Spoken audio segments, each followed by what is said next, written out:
Hello, everyone, and welcome to the newest episode of Adam's TV Podcast. Today, we are going through the episode that aired last night of American Idol. I am your host for this episode. My name is Adam Samuel, and I'm joined today by my absolutely incredible co-host, Eric. How you doing, Eric? Doing well. How's everybody? I have a beef to pick with ABC after last night's episode. There's a beef. I didn't know there was going to be a beef tonight. Why the hell was last night's episode not the premiere? Because it was so much better than the Sunday night episode that it really makes no sense. If you're trying to keep an audience, you want to start strong. I started with a B minus episode. Last night's episode was an A minus, A plus. You're really pretty high on this episode, I see. I think it was significantly better. Maybe I'm high on it because Sunday nights was so mediocre, but who knows? So what did you, just out of curiosity, what grade do you give this episode? I'd give it an A, honestly. An A? For an audition episode, it's probably one of the better ones I've seen.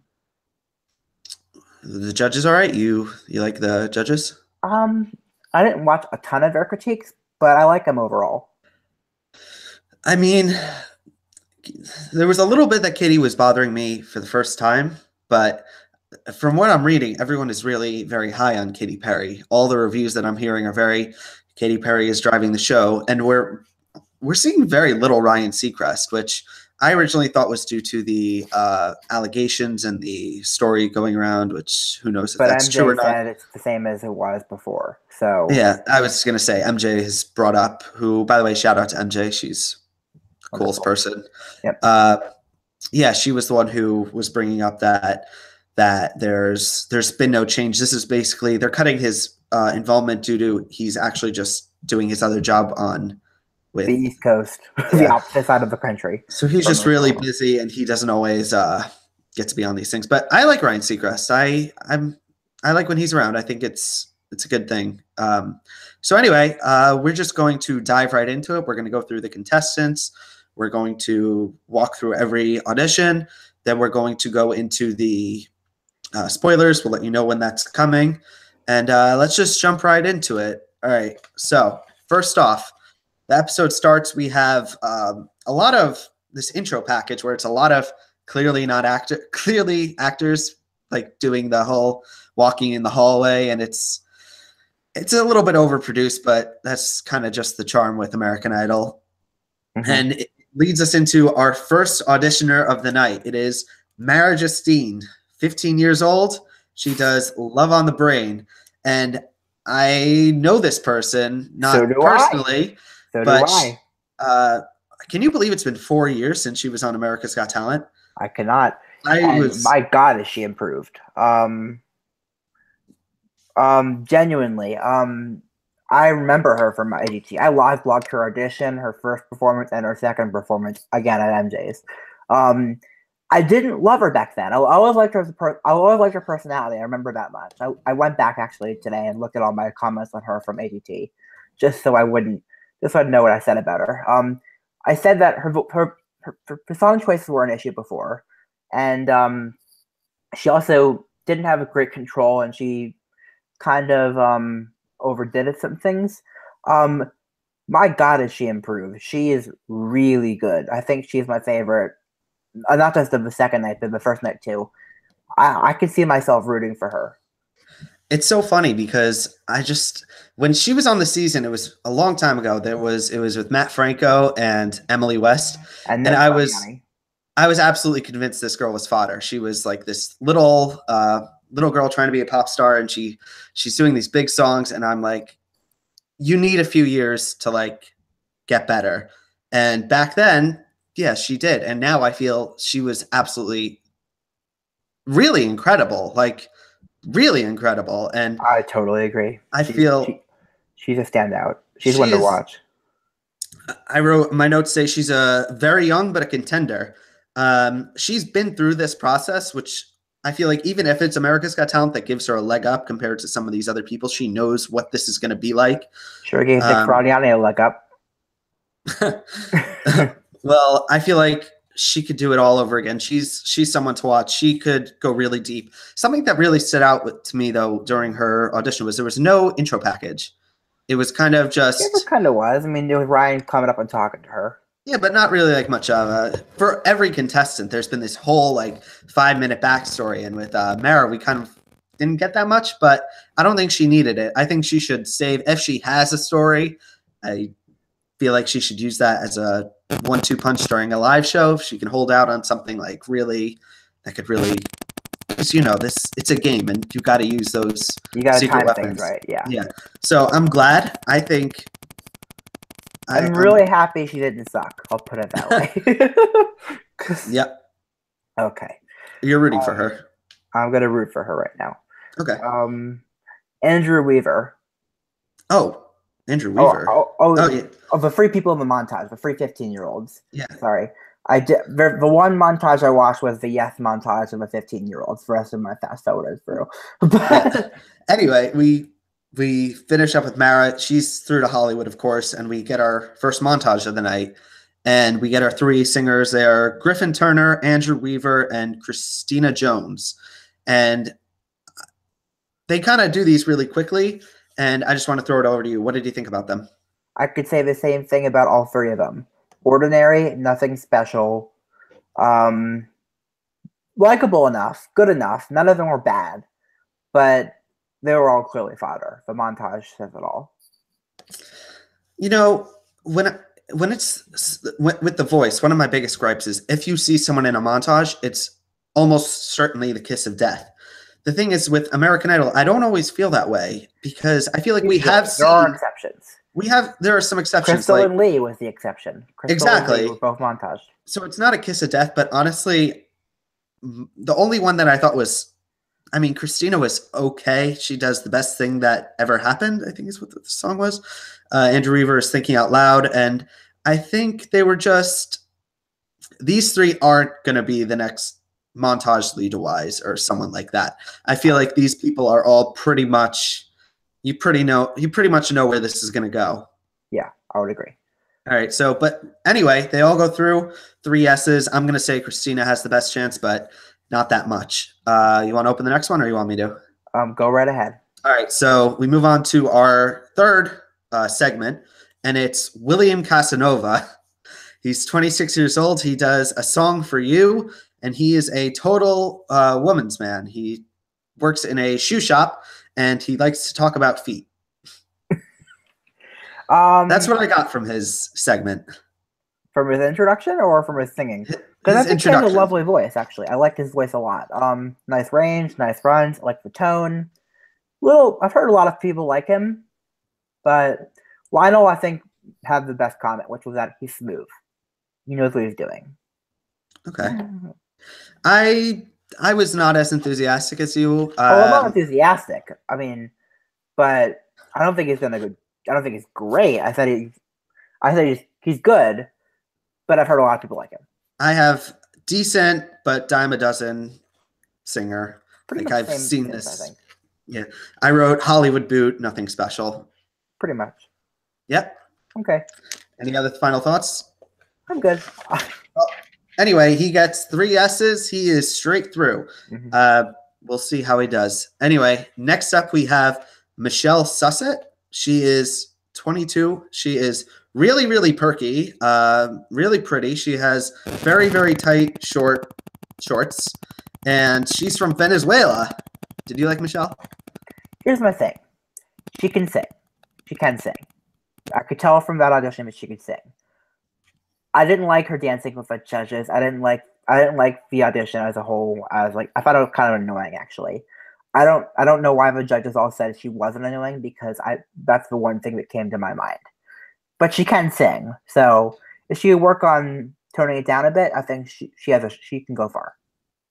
When I was looking through her YouTube videos, something that really caught up my eye, a little bit unrelated, but the auditions are getting a lot of YouTube views. Like, compared to how it was in like the early seasons, there was the girl, the Disney girl who was 15 years old from the Monday episode. She has almost 1 million views, and she's going like, I remember rarely, I think during season 12, the only person to get 1 million views was Angie Miller doing You Set Me Free. I think it has something to do with the fact that they're actually uploading longer clips. They're uploading more of the auditions. So no one has any reason to look for other sources. Maybe. It's just something that I've noticed. It's because usually American Idol gets very, very few hits. America's Got Talent is always the show that gets like those clips always go viral, and then kind of The Voice gets the occasional 20 million views. But I'm just really impressed. But that's totally unrelated. We're talking about Michelle. She does some Spanish song. I wrote it's Techno Cumbia, I think. I don't know. I wrote that she's not the best, but I totally had fun because she was going for the fun angle. And I feel that she did a song that doesn't really show off her range. I feel like if she takes a song that's more quiet, that she could show off what she can do. This was kind of it was a throwaway. Like, I would agree. In the live shows, I would say this is an instant like bottom 3 performance. I would tend to agree. I feel like she could do something. Like if she really really wanted. Potential is the thing. She has the potential. And at this stage, if you have potential, you should go through. So yeah, I'm gonna hold off on a real opinion on her. I think this wasn't a showing of what she really can do. But I would tend to agree. Yeah. So just to mention it, she does a lot of dancing in her performance. She dances with Katy Perry. There's a bit of a weird wardrobe malfunction. I'm not really quite sure what was going on that entire time. I fast-forwarded for wardrobe malfunction. I didn't care enough. Anyway, she's through. She's good. Not the best, but so far at this point in the episode, I'm thinking Mara's the big like standout. Spoiler alert, I thought that for the entire episode, but continue. All right. So anyway, we get to our next contestant. It's Misha Gontar. I think it's his name. Gontar? He's from the Ukraine. He's 26 years old, and he has this whole segment about him singing the song without any words. And it's apparently a real song in the Ukraine where he's from. And I just wrote no idea. You're cutting in and out. I didn't hear what you said. I'm sorry. I just had in my notes that I said I have no idea what's going on with this performance. I was very confused. I wrote 4 words. I didn't get it. Yeah. I feel like I can acknowledge what they were trying to go with this performance, where they were kind of, it's like a quirky kind of thing, but this guy was never going to make it through. I mean, he wasn't even handed a song with any words. I feel like they probably just, it's another one of those contestants that's kind of set up to fail, but at least it seemed like he didn't have that bad of a experience. He seemed pretty okay with everything that happened. So I don't know. What do you think? Moving on. Moving on. All right. So moving on, we have our 6th segment of the night. It is Brandon Diaz. He's doing Unaware by Alan Stone. He's 21 years old, and we've actually seen him before, except not on TV, I don't think. Do you remember him? No. He was on The X Factor. I don't remember which season. He made it through the preliminary audition. I don't think he was ever televised, but there's a YouTube clip of him like going, "Yes, I made it through the X Factor audition rounds." Okay. And what? Okay. Well, I didn't know that. Okay, I should have known that. So anyway, person. But it was like 5 years ago, so he was like 15, and now he's like yeah. The thing is, Dennis did the same song on Sunday night, and I have to say it was close. I like both of their versions a lot. I love his personality. Voice is great. Again, lovely falsetto, just like Dennis. Yeah, we'll see what happens. I actually thought this was one of the standout performances of the night. I was pretty. He had the whole thing going on. They put on the emotional story with his grandfather being from the Ukraine, and I just thought he did a really good job. It's not, for me personally, I love when Trent Harmon did this song, and that was like the best one that I've heard on American Idol. But it was pretty good. I wrote he has a strong falsetto. He's very versatile. I feel like he's the one to watch. I was a fan of Brandon. Yep. All right. Totally agree. Moving on, we have this entire segment about Katy Perry is looking for a new lover or something. I'm not really quite sure what they were going with, and it's basically all setting up to bring in the next contestant, who is Trevor Holmes. This was really weird in my opinion. I was watching this and I was very confused. So we have Trevor Holmes. He's a huge Katy Perry fan. He works as he's a construction worker. He's working to try and raise money to take care of his mother, who has lupus. He does. In case you didn't know, I thought it was okay, but they were kind of building this up as like a whole story between him and Katie, and uh, I found it to be a little bit creepy. I fast forwarded for that part. I just watched him sing, and all I can say is that he made it through because he's cute. And there are at least three guys so far on the show that have blown his voice out of the water. Yeah. Well, he does his performance. His girlfriend comes in randomly to come mark her territory. I guess I'm not really quite sure what was going on. Katy Perry, when the girlfriend runs in, Katy Perry just disappears. She runs away and then she comes back. I have a lot of questions, but irrelevant. I don't think he was on this show for that segment. I feel like once he gets to 100%. Hollywood Week and the story is gone, he's kind of He's gonna fulfilled his purpose already. he's fulfilled his purpose. This was all he was intended to be on the show for, and I feel like at this point, once he moves on, it's not gonna go much longer. Mm-hmm. So yeah, that happened. Anyway, next we have Lane Hardy. He's 17 years old. He's gonna do a performance. He does "Hurricane" by Livin' Helm. How did you like this performance? So I'm gonna go first of all, for his performance, he's cute. He has no personality. He's very. You know who he reminds me of? Season 13, Sam Wolf. Did you get that at all? He has a very blank expression on his face the entire time he's performing. I like his voice. It's good. I don't think he's amazing, but I think he's good. Definitely talented. Not my type of thing. All right. Well, he has this backstory about he's a country kid. Yeah. I was actually seeing a lot of hype about him. Like a lot of people were really digging what he was selling, and I mean, I wasn't a fan, but clearly there's a market for this kid. He's definitely talented. Maybe he has. Oh, he's talented, but not my thing. We'll see moving forward. I feel like if he gets to the live rounds, he's a threat. He is a white guy with guitar. They can really push his story with him. You know, they could do their thing with him. They could turn him into the next Sam Wolf, like you said. But I mean, good for him. Yeah. Here's my thing. I think that if a show is going to have a winner that I don't personally like, but is talented, it's going to be Lane. I just have that feeling. That's where we're going? I say it's a chance. I mean, Luke is already dropping that seed into everyone's heads. Like, you could just win the show. So we'll see.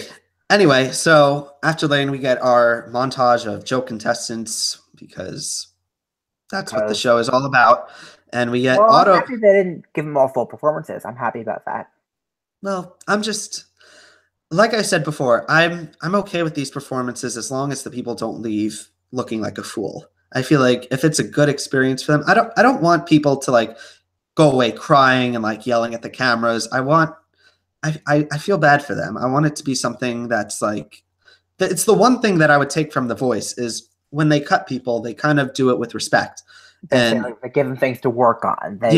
No audition on The Voice ends up as a bad experience. The American Idol one is more mocking, which I don't generally, like. Yes. Yeah. So we have this contestant. Her name is Autumn Woods. She's 27. She does Total Eclipse of the Heart. You know, that's a song. That's the song a lot of bad people have done. That is a song that a lot of people have done. So let's just keep it going. Let's just keep moving. You wanna talk about the next contestant? I feel like I'm talking a little too much. Gabby Jones? Yeah, you wanna talk about her first?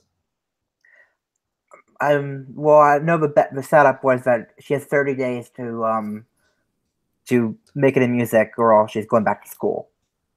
Because that usually works out well. Yeah, I do like her as a person. I'll say that, and I hate to say it, she's probably going back to school pretty soon. I didn't love her voice. It's okay, but she needs to tone things down a lot. She was like, it was very shouty, I think. I guess. just to provide the song, she does "Dangerous Woman" by Ariana Grande. Um, it's okay. It's not the best, but the judges are like really excited. They are very strongly praising her, and she gets her golden ticket. She goes absolutely nuts. She's really happy. So good for her. This is a good day for her, but I feel like in the long run, it's probably not going to work out, which is a shame. I would agree. Don't put all your eggs onto American Idol. It rarely Never works do out. that. Yep. Never does that. Okay. Cameron Theodos? Yeah, you want to talk about him a little bit first? Sure. Well, first of all, I'll say I like him a lot better than Lane. And they're the two that I'm comparing. His voice is stronger. His guitar playing is a little bit better. Still not up near Mara and Dennis and some of the others, but he's good. Yeah, I basically have the same thoughts. He's okay. I feel like Lane has more of a backstory, and I feel like in the end they're probably going to do a segment with something along those lines, and I feel like he won't come out of it on the positive, but we'll see. I mean, we'll see how it goes. We shall see. So next we have Thaddeus Johnson. He does "Don't You Worry Child" by Swedish House Mafia. And he was actually on American Idol in season 9. Were you watching then? You were watching, right? I was kind of sort of watching. Do you remember him? I do not remember him at all. But I will say I like his personality a lot now that I've seen it.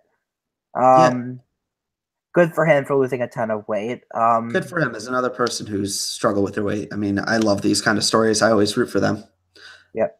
I'm working on myself. He's feeling better. I mean, glad he's doing well. Great voice, a bit generic. I've heard plenty like him. Similar to what I said about William Casanova. Pretty similar thoughts. I mean, I thought he's okay, but I'm actually surprised he made it to the top, almost to the top 24 in season 9. I don't remember. I started watching the live rounds in that season, and I mean, we'll see. I don't know. He's good, but I don't know. We'll have to keep an eye on him. I'm not quite sure. Mm-hmm. Mm-hmm. I'm on the fence a little bit. So moving on, we have Risa Watson. She's 17 years old. She does "When We Were Young" by Adele. She talks about her backstory. Her mother is the one who owns a business, furniture store that her grandfather started, and she was supposed to be the next one to take over the business, but she decided to turn it down to pursue a career in music. And what'd you think about her? I thought she was okay. I don't think she needed the guitar for this performance, but they all need to have guitars. She should definitely take Luke's advice on the guitar. Get rid of it. Her guitar playing isn't good enough for it to distract her from her voice. I think she's likable. Everyone tonight was likable. Not a stunning voice, but better than, I'd say, 50% of the people on Sunday Night Show. So, I mean, the judges were pretty happy about her. Katie got goosebumps, which, gives me PTSD to a certain someone who shall remain nameless. I love when they did on TV Line. They would have her. I wish we could edit this and just put in the Maleficent video. Well, anyway, Luke says she has the voice of an angel. She's clearly they like her, so she gets 3 yeses. She's moving on. Okay. Right? Yep. Garrett Jacobs. So moving on, before we get into his performance, they do this whole montage about grandmas, which is awkward because that's really the main fan base of this show. But they're going for their demographic. So we get Garrett Jacobs. He's 17 years old. He's the mama's boy equivalent with a grandma. He has this grandmother who his family calls Honey because she's super sweet, and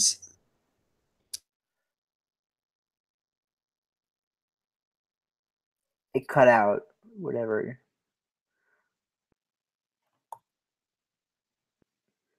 They really 6 years, but singing forever. And he's a really, really tall guy, and he does Man's World, James Brown, and not as good as Clark Beckham, in my opinion. But I don't know. What did you think about him? Okay, so I'm actually not going to compare him directly to Clark Beckham like everyone else did.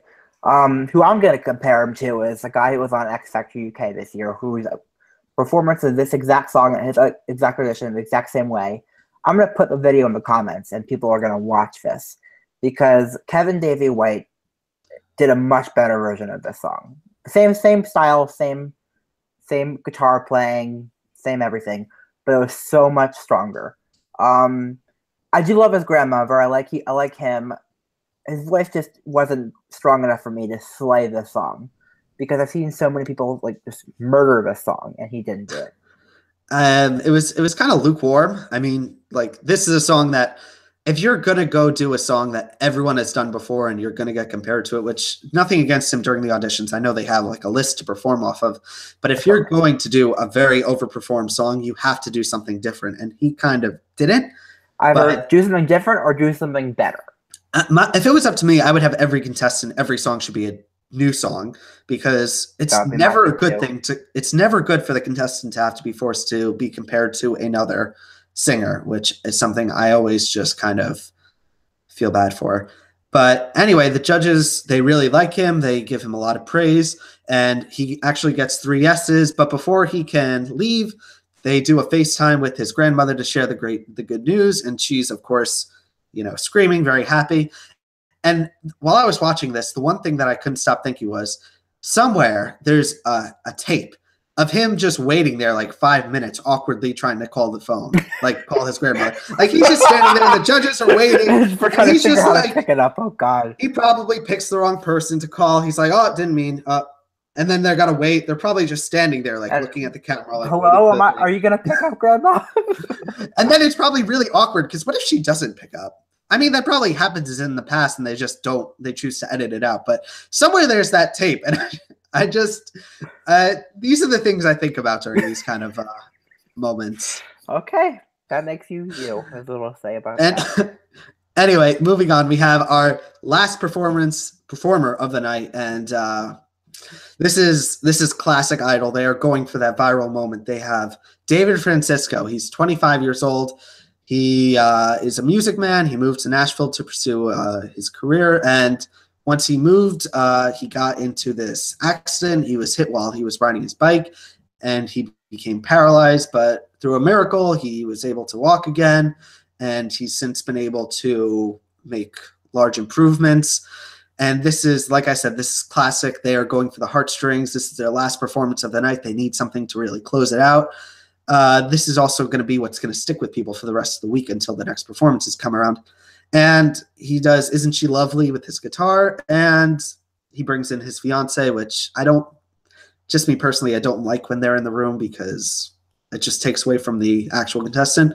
And I'm going to hand it off to you. What did you think? Okay, so I have a couple thoughts on this. First of all, he seems like a lovely person. I'm really happy he's recovering. Happy he's doing well. Not sure if I loved the performance. It was nice and pleasant. Nothing truly spectacular. It was very pleasant though. I enjoyed it. I wasn't blown away by it. I wasn't blown away either. I mean, they're similar to that other contestant. I already forgot. This was a moment that it's for the audition, and moving forward. I mean, I don't see him quite in the top. He could make the top 24. I'm not saying that he isn't. I just feel like it's going to be a bit of an uphill battle because once you strip away the backstory, which is incredible, I'm not nothing against him, but if you're going to put yourself on the show where you're going to be compared to others, eventually the backstory is going to be stripped away and we're just going to be focusing on your talent. And I feel that he's not up to par as some of these other people. Totally agree. Yeah. So, you have any other thoughts? No other thoughts on the episode, really. We got from the episode. Before we go to spoilers, want to introduce our websites and stuff? So that's actually the entire. Cut out for a second. You cut out for a second. All right. Anyway, before we get to the spoilers, I just want to say if you are looking to follow us, you can follow me on Twitter.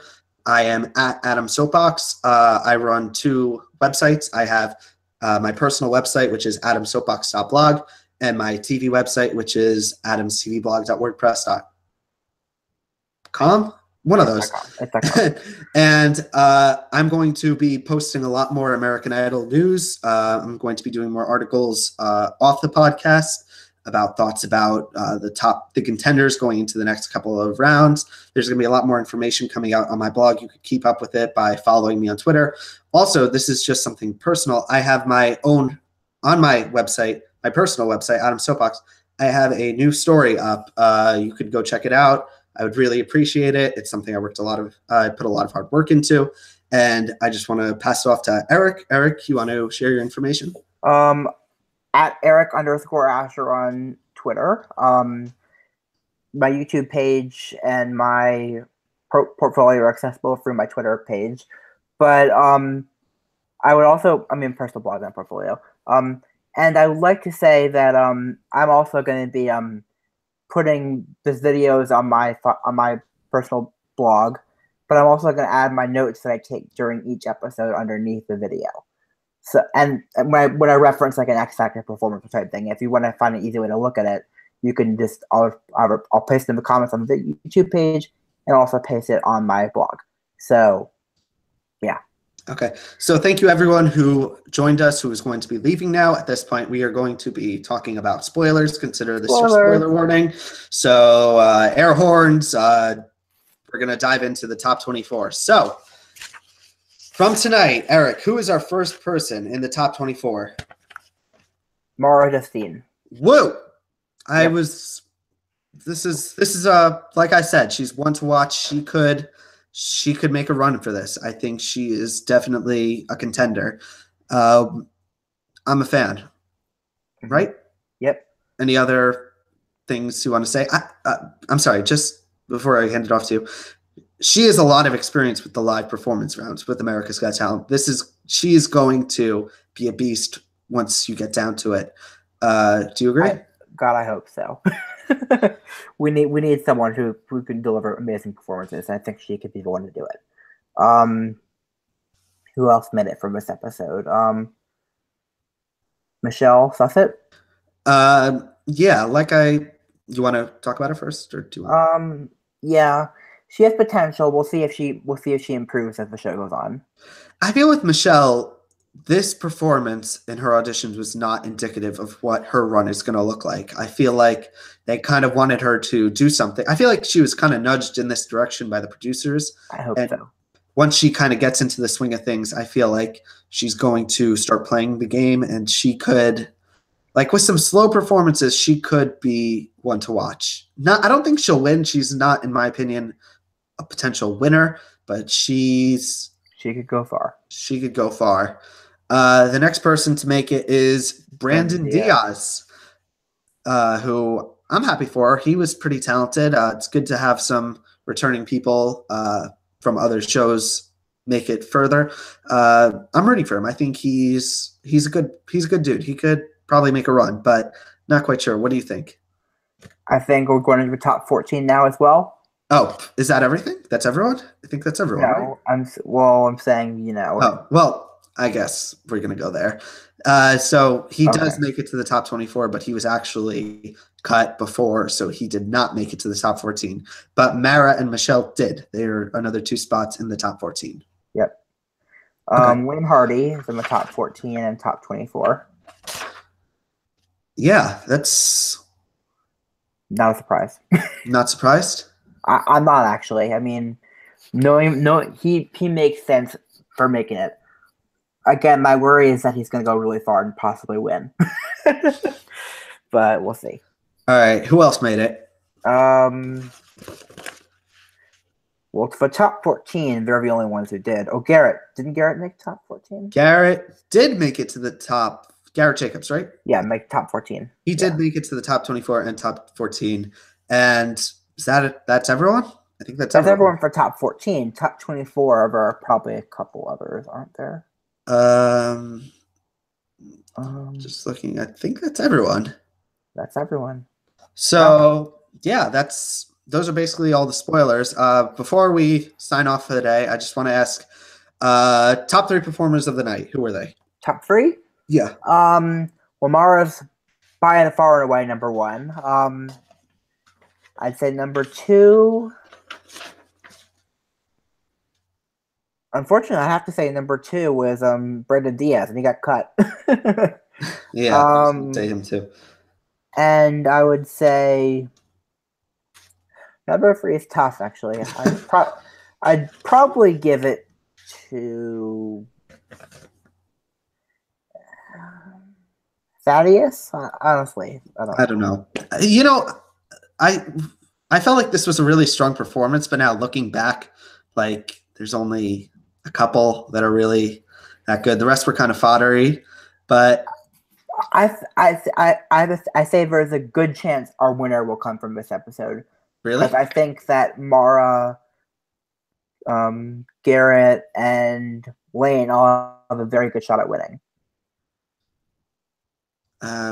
We'll see. For better or worse. I don't know if I agree with that. I think of these, Garrett has the best shot, which is unfortunate because I don't think he's the best. But we're working with a small sample size. We'll have to wait and see how things go. We will see soon enough. So anyway, that's everything. Any final thoughts, Eric? Nope. Just more episodes like this, less like Sunday, please. All right. Well, I just want to say to all of our viewers, thank you so much for watching with us. We'll be back. We're not quite sure how next week is going to work with the show. I will be providing updates. You can follow me on Twitter, Adam Soapbox. I will be sharing updates. Thank you so much for watching, and have a good night, guys. Thanks so much. Peace out. Thank you very much. See you all later. Bye.